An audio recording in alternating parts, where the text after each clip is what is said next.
अध्यक्ष के हैं, लेकिन जहां तक आरएसएस के बारे में बात है, मैं आपके शो में भी कई बार बोल चुका हूं। आरएसएस 1925 में गठन हुआ आरएसएस का। 1947 तक देश के स्वतंत्रता संग्राम से आरएसएस दूर रही, और केवल दूर नहीं रही, अंग्रेजों की मदद करती रही। जब सुभाष चंद्र बोस आज़ाद हिंद फौज बना रहे थे, जब महात्मा गांधी भारत छोड़ो आंदोलन चला रहे थे, तब आरएसएस के प्रमुख उस समय के गोलवलकर जी और हिंदू महासभा के सावरकर जी दोनों गांव में जा जाकर मीटिंगें करके कह रहे थे अंग्रेजों की फौज में शामिल हो जाओ, यानी आज़ाद हिंद फौज से लड़ने के लिए अंग्रेजों की फौज में शामिल हो जाओ। जब देश का संविधान लागू हुआ, 26 नवंबर 1949 को संविधान स्वीकार किया गया, तो उन्होंने गोलवलकर जी ने ऑर्गेनाइजर अखबार में लेख लिख के कहा स्पष्ट तौर पर कि संविधान हमें स्वीकार नहीं है। जब तिरंगे झंडे को राष्ट्रीय ध्वज बनाया गया, तब आरएसएस ने कहा ये तिरंगा हमें स्वीकार नहीं है, 3 रंग अशुभ होते हैं, हमारा ध्वज भगवा होना चाहिए। और 2002 तक राष्ट्रीय स्वयंसेवक संघ ने नागपुर में अपने मुख्यालय पर राष्ट्रीय ध्वज नहीं फहराया। जब कोर्ट ने आदेश किया, तब 2002 से वो भी 26 जनवरी 15 अगस्त को फहराते हैं, बाकी दिन नहीं फहराते। अपने किसी कार्यक्रम में राष्ट्रीय ध्वज नहीं लगाते।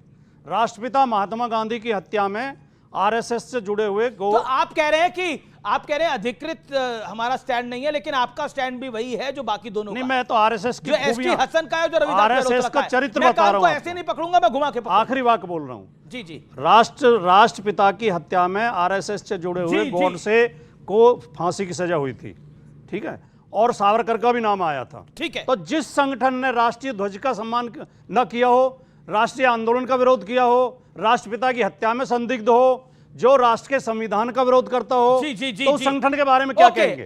ओके, आरएसएस आतंकी संगठन है, देश विरोधी संगठन है। शहजाद पूनावाला, जब इनका अधिकृत स्टैंड ये है कि कावड़ यात्रा में जाने वाले भोले बाबा के भक्त ये पहलगाम के आतंकियों की तरह है, तो इनको आरएसएस में भी आतंकवादी दिखना लाजमी है।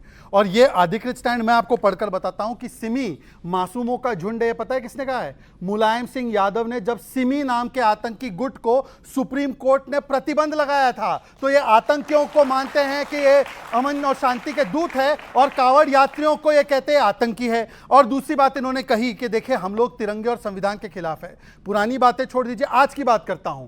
एक प्रदेश था जहां पर भारत का तिरंगा और भारत का संविधान लागू नहीं था, जम्मू कश्मीर। 370 को कब्र में गाड़ने के बाद नरेंद्र मोदी और आरएसएस ने वहां पर तिरंगा लहराया और संविधान लागू किया और वाल्मीकि समाज को अधिकार दिया। इनकी वहां पे इंडिया अलायंस की सरकार इसका विरोध करती है 370 हटने का। आखिरी बात मैं पूछना चाहता हूं, ये कहते हैं कि हमारा कोई इंडिपेंडेंस स्ट्रगल में रोल नहीं था।